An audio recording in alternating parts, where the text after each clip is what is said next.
Pour yourself a cold one. Let's drink them, huh? And listen to Ross Tucker break down the top college prospects on another tasty edition of the College Draft. Yeah, it is Daddy Soda time here on the College Draft podcast presented by DraftKings. Hopefully everybody had a bunch of Daddy Sodas over the weekend. It's still the weekend. We are doing this for you guys for Memorial Day Monday. So as you're going to your barbecues or driving back from wherever you're from, you can watch or listen to us. I'm Ross Tucker, former NFL offensive lineman, 5 teams, 7 years, Washington, Dallas, Buffalo, New England, Cleveland for a minute, and then actually back to Washington. Could have been 6 teams in 7 years, which is almost as good as Cassius Marsh, who was on last Monday's Ross Tucker football podcast. He is on his 7th team in 8 years. Hard to do. It's hard to do on a lot of different levels, right? You can't be that good or you would have stayed places. You can't be that bad or you wouldn't keep getting signed.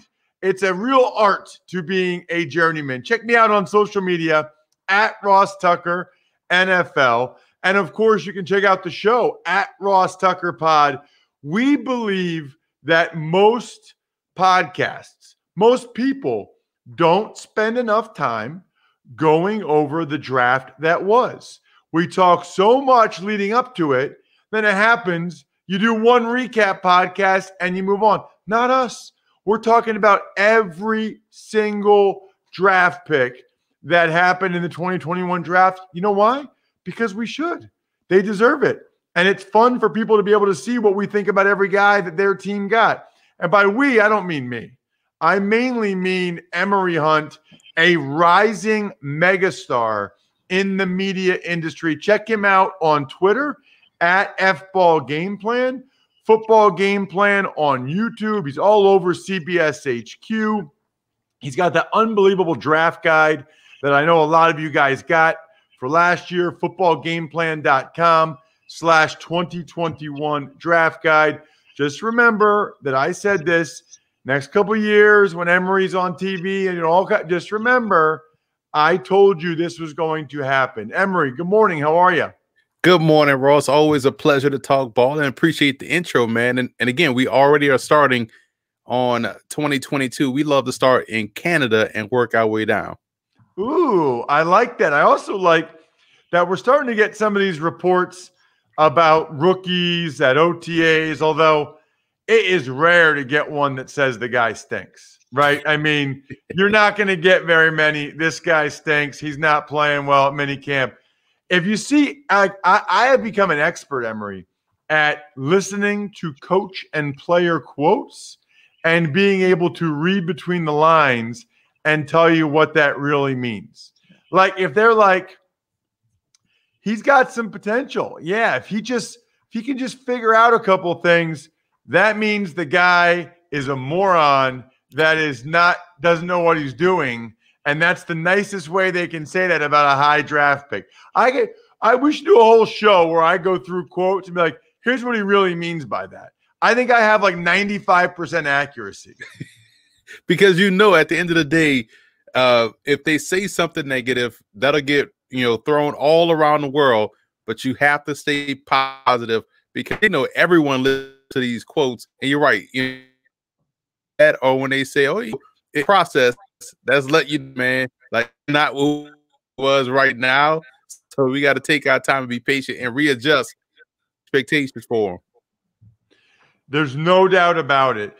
Speaking of expectations, I'm curious, since Aaron Rodgers is not at OTAs and you started on this show, I don't know, a year ago or so, I've never asked you what your thoughts were or your eval was of Jordan Love coming out of Utah State. Before we dive into the AFC West, and we will, every draft choice in the AFC West, I am curious, what was your eval of Jordan Love coming out?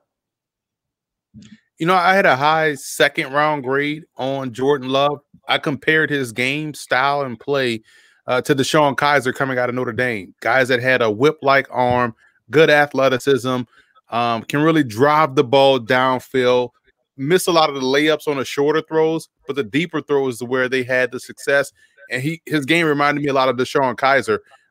And so that's where I had him. So, so him going late first, not as much of a surprise if he was going to go in the top 15, like some were projecting him to do so in that draft class. So just, you want to see him get the grooming that DeShone Kizer didn't get. So that's why I like Love's, prospects moving forward. Kizer was thrown into the mix early as a 21-year-old, 20-year-old, rookie, and didn't really get the grooming and the benefit of having, that second year to correct his wrongs as a rookie with a better team around him in year 2. We're seeing Love get the proper grooming for a quarterback that had upside, but had some issues he had to work his way through. It just doesn't work that way, Emory, and there's no way to do it. But I would always love, with anybody, I would love to take a guy like Kizer, put him in a different team, different situation, and just see what would happen with his career. He had a lot of tools, man, and that tools are not enough. We know that. But I'd just be curious, and I'm not saying he'd be Mahomes at all, but I would just be curious to see what happens if he sat behind Alex Smith for a year and then was a quarterback of the Chiefs. I don't know, would he be a competent starting quarterback? Would he still be not good? I don't know, but I'd be curious to find out. And to piggyback off that point, reports coming out of Tennessee is that he's already looking like a solid QB2. And granted, he's competing with Logan Whiteside, but the fact that he's still going upwards, in terms of making progressions in this game, and Ryan Tannehill, who stylistically plays a lot like DeShone Kizer, it gives you some credence to what you're talking about. And I was talking about this with my college coach. We talk every day, and I was just saying how beneficial, just for me, redshirting was. And, some people look at it as a knock, but man, redshirting allows everything to slow down for you. You get to get a good grasp of everything, and you get to, get your body right, get your weight right, and you get to understand the playbook. And I think for rookies, you're right. Sometimes a little bit of apprenticeship works to your benefit as opposed to being thrown out there. So I didn't redshirt in college, but my first year in the NFL, I didn't really play. I was inactive for 12 games, played like as a third tight end or special teams in 4 games. I didn't really play. The difference between year 1 and year 2 for me, Emory, could not have possibly been more significant. Year 1, I would not have been ready. I had a good training camp and a good OTAs and stuff, and I made the team. But mentally, physically, and maybe it's because I didn't redshirt, maybe it's from the Ivy League or whatever, I would not have been ready. When we started OTAs that second year, I was 15 pounds heavier, and I no longer had any doubt in my mind about whether I could compete physically or mentally. I went from hoping I could make the team to the next year thinking I'm as good as anybody. I should start. And there's the level of confidence I had going into that second year. I would have struggled if I had been thrown into the game action as a rookie. Instead, I wasn't until my second year, and I was able to perform much better as a result. The game slows down, man. And when it slows down, your confidence rises, and you'll be able to play to the skill level that you have, which is so key. Let's dive into these draft choices. I didn't realize the Denver Broncos, as we break down the AFC West, had so many picks. Day 1 was Patrick Surtain II. Then day 2, they went Javonte Williams, the UNC running back, Quinn Miners, the Wisconsin Whitewater center, and Baron Browning, the linebacker from Ohio State. Your thoughts on those guys, Emory? Yeah, I love the Surtain pick because that's a day 1 plug-and-play starter that really helps strengthen them on the perimeter because you got him and now Kyle Fuller, outstanding cornerback. The no-fly zone looks to be back. With their day 2 picks with Williams and Miners, at worst, you strengthen the depth on the roster because Williams will go into a situation where he has to compete with Melvin Gordon and also Royce Freeman. And you also look at minors. They drafted Cushenberry last year. Minors can come in and compete at center, but most likely he's going to provide good depth there, but also could have a pathway to start at guard if need be, on opposite of Cushenberry and Reisner. So at worst, he provides depth. So I love those two picks because they give those guys good depth with pathways to be starters down the line. Refresh my memory. You were a pretty big Javonte Williams guy, right? No, I wasn't. He was my number 10 running back because you didn't like him? I thought people loved him. But people loved him. I thought he was he reminded me a lot of what they have already on the roster in Royce Freeman. A solid back that's, that has good burst, good explosiveness. But I worry about the vision and the inability to consistently make guys miss. So for me, is he better than Melvin Gordon? Is he better than Royce Freeman? I just think the situation for him may not be the most ideal because those are two guys he's going to have to leapfrog. Now, granted, he was drafted in the second round, so coaches think he can leapfrog those guys, but it's now a wait-and-see approach. And how many carries will he get if Gordon is balling or Freeman and Williams are neck and neck? So I think him getting drafted by Denver kind of is a head-scratcher because the situation isn't a clear pathway for him to get those carries that he needs. What do you think of Browning? I thought Browning was a good point of attack player, not the twitchy, most explosive pass rusher, but someone that can be a good depth player on the edge. You look at what they're trying to do. They're trying to get guys that can, sub in and play those positions rather well. Browning, to me, finished strong, and people will look at the way he finished and think that was his whole career, but it wasn't. But the way he finished kind of gives you a pathway to think, okay, if we can get him to do this going forward, then we have a pretty good, reliable rotational piece on the edge because, again, you have Von Miller coming off of an injury. You have Chubb coming off of an injury, and you didn't have depth there like you wanted to. Browning gives him someone that's stable, that's not going to be a liability versus the run, but also has a little bit of an upside as a pass rusher. Taking a look at day 3, they had 6 day 3 picks. They went Caden Stearns, the safety from Texas, Jamar Johnson, the safety from Indiana, Seth Williams, the wide receiver from Auburn. What do you have on those guys? I love Seth Williams. He was my number 2 inside wide receiver. So like that bigger inside presence, like a bigger slot. Williams was excellent. And he also is very good blocking in terms of the run game. So I love that, tenacity about his game. They also drafted Kerry Vincent, the nickel slot corner from LSU, who I really like. I think this is a combo guy, can play safety, can play nickel corner. So they got another player on the back end. And Jamar Johnson, to me, was the better of the two safeties out of him and Stearns. Johnson has good ball skills, good instincts, can play single high, has the athleticism that you look for.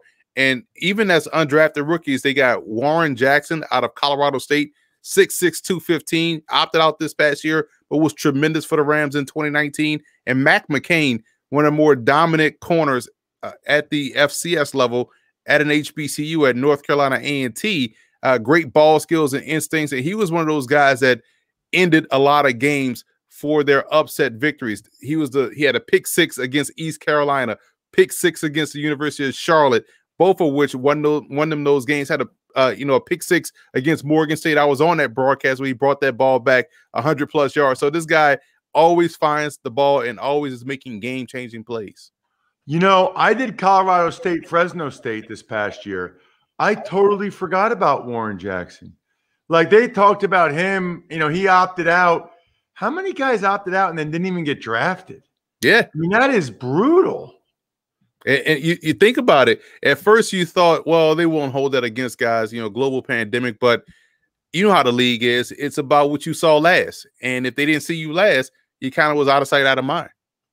Wow, man. Anything on their last 2 7th-round picks, Jonathan Cooper and Marquise Spencer? I think Spencer is an underrated player. He's my number 1 5 technique. He was a linebacker coming into Mississippi State.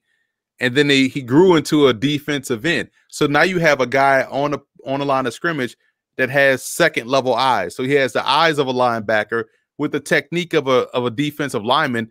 I liked him a lot watching this tape. I thought he moved rather well. I was like, he's moving way too well for a defensive end. Then I found out he was a linebacker when he came in. Then it made all the sense in the world. So I think that's a really good, underrated pickup by Denver. Let's get into the Kansas City Chiefs. They stayed pretty local for their first 2 picks. Round 2, they took Nick Bolton, the linebacker from Missouri, and Creed Humphrey, the center from Oklahoma. Bolton is someone that's interesting because he's a dart and shoot type linebacker. He's explosive. He's an explosive tackler upon contact. I think he drops back in zone coverage rather fluidly. He's really able to get back in those drops. So he plays fast in all directions. You like that about his game. And there's a pathway for him to start. Humphrey was excellent for Kansas City. We all saw the Super Bowl. We all saw the interior pressure get blown up and them not have a good day against Tampa Bay. And be able to get one of the top tier centers in the draft where they selected him, probably one of the hugest steals this past April. I've never seen a team revamp a single position group as much as the Chiefs have the offensive line this offseason. I've never seen it. I mean, Orlando Brown at left tackle, Joe Thuney at left guard, Austin Blythe and Creed Humphrey at center, Kyle Long and Laurent Duvernay-Tardif at right guard. Mike Remmers at right tackle is the only returner. They even have Lucas Niang coming back from opting out last year. I mean, it is unbelievable. And they drafted Trey Smith, who we'll get to. The next 2 picks, Joshua Kando and Noah Gray. I remember Kando was highly, highly recruited. I just don't remember him ever really doing anything at Florida State. He really did. And that's what's really frustrating. I'm glad you are on the front end of it as well, because you see these guys as high school prospects, and then you see them go through the 4-year to 5-year process as college players. So you remember what his hype was coming into Florida State, and he didn't really do much. His body looks the part, but you want to see him consistently play the part. So I'm more fascinated about the development that he's going to get in Kansas City with Spagnuolo as a defensive coordinator. You hope the light comes on for him because physically he can hold his own, but you want to see the play out on the field match up with that. And Gray for Duke, to me, one of those traditional flex tight ends, guys that can get down the seam. You could kind of shake a bag up in college football and pull out one of these flex tight ends. But Gray was one of those threats that you saw consistently show up on film on offense for the Blue Devils. They had terrible quarterback situation, but Gray was a consistent player. Their last 2 picks, round 5, Cornell Powell, the wide receiver from Clemson, he made a lot of plays last year. And then Trey Smith, the guard from Tennessee. I'll never forget Trey Smith's first play ever. I'm watching Tennessee, Georgia Tech, and he pulls to the right on a G play and just annihilates a poor Georgia Tech DB and then smashes him. He just has the blood clot issue, I guess, that people are worried about. Your thoughts on those 2 guys? I thought those 2 probably should have gone before the other 2, a round or 2 earlier. Powell is a pro already. He just finds open grass, finds receptions, finds first downs. He's a solid player, should give them, a good presence on the inside. And Smith, like you talked about, just to continue to rebuild and revamp that offensive line. He will be someone, if medically he's able to stay okay by year 2, he may be a starter up front for Kansas City. And now you got 2 legit studs on the inside. So before we get to the Raiders, I just want to make sure all of our great listeners and people that watch on YouTube, youtube.com/RossTuckerNFL. Look, we're going to the beach. We're going to the pool. It's the summer. You want to look your best. If you see even a hint of losing your hair, you got to get on Keeps. You got to do it. 2 out of 3 men will experience some form of hair loss by the time they're 35. We just watched my wedding video with my daughters. First of all, I was 335 pounds. Don't recommend heaviest day of your life being your wedding day. Secondly, you could see I was already thinning. I was already thinning at 26 years old. And I found out after the fact, you don't even start to see it balding until you've lost 50% of the hair in that area. More than 50 million men in the U.S. suffer from male pattern baldness. There are only 2 FDA-approved medications that can prevent hair loss. Keeps offers both. I take both. I have for years. Look at my hair now. Yeah, I still have the bald spot in the back, but it looks pretty darn good. 16 years later, 16-year wedding anniversary. If you're ready to take action and prevent hair loss, go to keeps.com/draft to receive your first month of treatment for free. That's KEEPS.com/draft to get your first month free. Keeps.com/draft. I'm a huge fan. What's the old commercial, Emory? I'm not just the owner. I'm a client. Or I'm not just the endorser. I'm a user. Let's get to the Raiders. People killed him, Emory. They killed him for Leatherwood at 17. Did you hate it? Didn't hate it because I had he was one of my top 10 tackles in the class. So I had an 80+ grade on him. So I liked the pick. And we know this, the draft, if you try to game the draft, you're going to always lose. And they have better intel than we do. They knew someone probably was going to take Leatherwood, so they couldn't wait to take him later. So they had to take him now. And I've always said this, if you like someone and you think he can help your football team, take him. It's your team. It's picking teams. That's all it is, essentially. Okay, I like this guy. I'm taking him.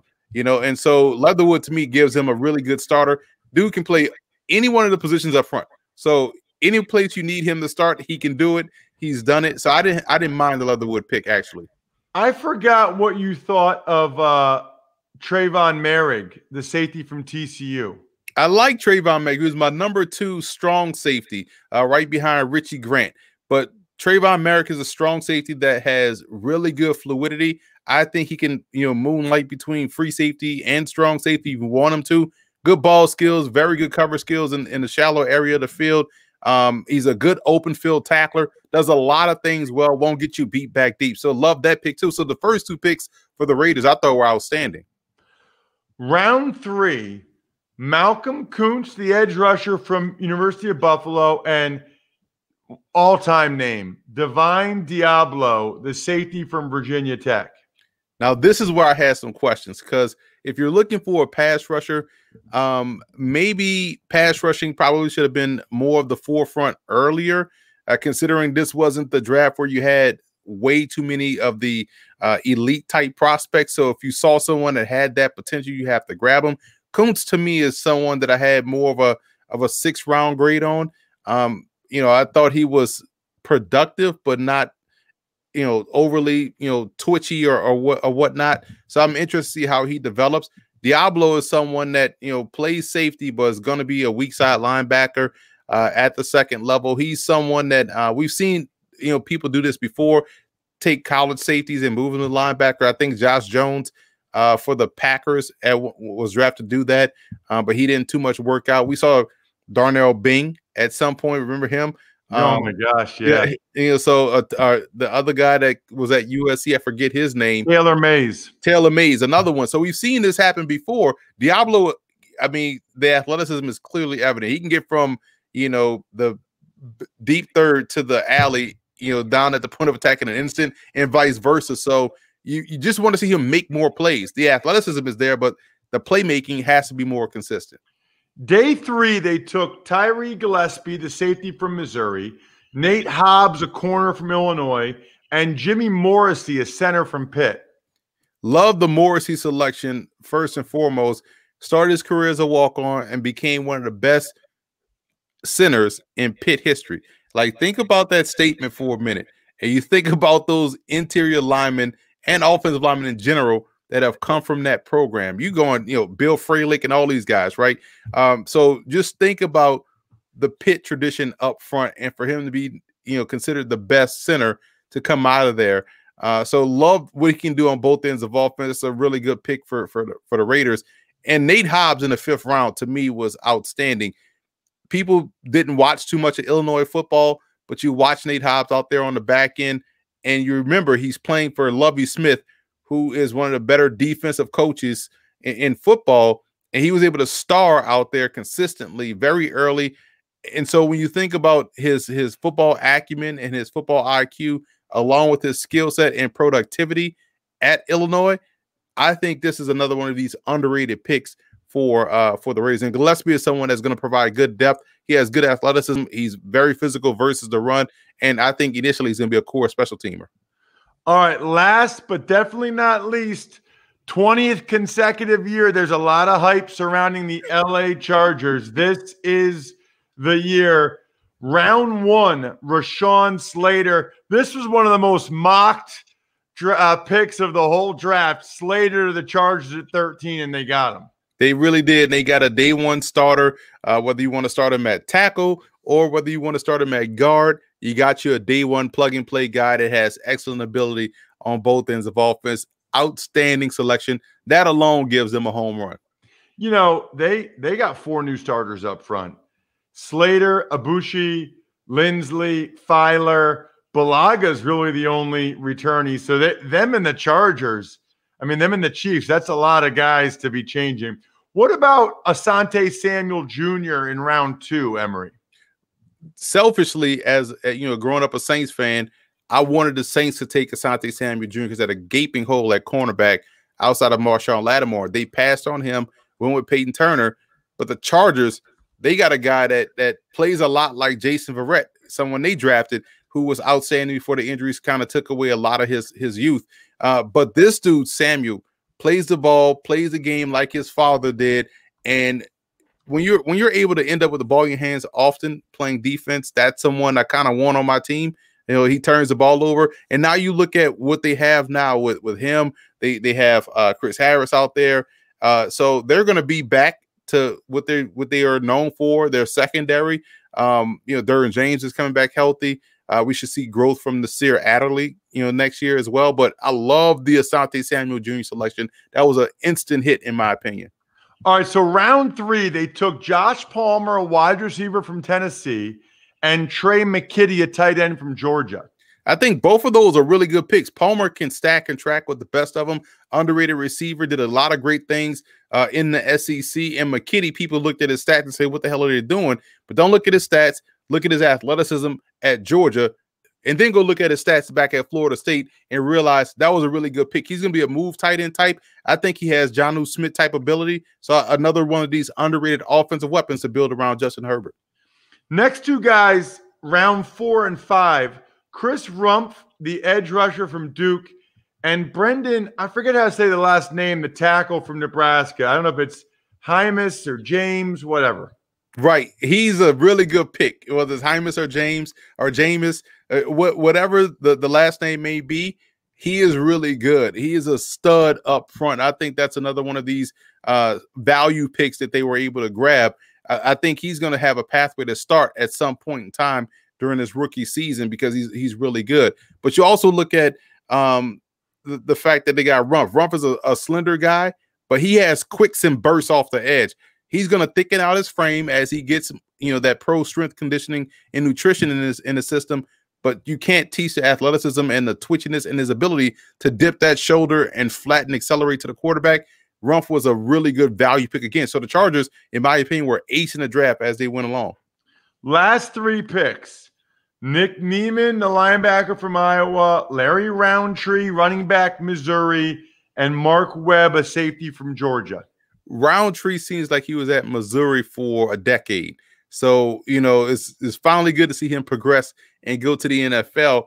Good all-around game, better receiver than given credit for, and has a chance in that backfield where you have a lot of good pieces, but guys have been inconsistent because of injury. So there's a chance for him to really carve out a role there. And both Neiman and Webb, I think, are day one core special teamers for Los Angeles. I was about to say San Diego. Do you know what draft choice this year Mark Webb played with in high school? I do not know. He played with Kyle Pitts. They both went to Archbishop Wood High School. Webb was actually like the more well-known guy as a receiver, goes to Georgia. They move him to corner. And then after a couple years at corner, they move him to safety. I don't even think he played defense for Archbishop Wood. He was a tall receiver. They had Webb at receiver and Pitts at tight end, and they never threw the ball. Never, ever, ever, ever, ever. And they still won state championship after state championship, just running it down people's throats. But yeah, he's more of like a special teams guy, right? Yeah, he's a core special teamer. Your day one gunner. He's going to be on your kick coverage units. And again, people need to understand strengthening special teams units help you win games. Excellent work as always, Emory. Helping you know what you're talking about is following at FBall Game Plan on Twitter or Football Game Plan on YouTube. Please subscribe to our YouTube page, youtube.com/Ross Tucker NFL. Great way to see the highlight clips of all the other shows. Maybe you don't want to watch them. You just want to see the best of the other shows. That's a great way to do it. Or follow us on social media at Ross Tucker Pod. Next week, we switch over to the NFC. Other than that, the keg is kicked. We are all tapped out. Thanks for listening to the College Draft Podcast. Make sure to also subscribe to the Ross Tucker Football Podcast, Fantasy Feast, Even Money, and The Business of Sports. All available at Apple Podcasts, rosstucker.com, or wherever podcasts can be found. A lot of times on the show, I mentioned DraftKings. Here's what you need to know. You got to be 21 or older, New Jersey, Indiana, or Pennsylvania only. New customers only. Restrictions apply. See DraftKings.com/sportsbook for details. Gambling problem, call 1-800-GAMBLER, or in Indiana, 1-800-9-WITH-IT. By the way, if what I was talking about included a deposit bonus, doesn't always, sometimes it does. Deposit bonus requires 25 times playthrough, and deposit bonuses are paid out in site credit.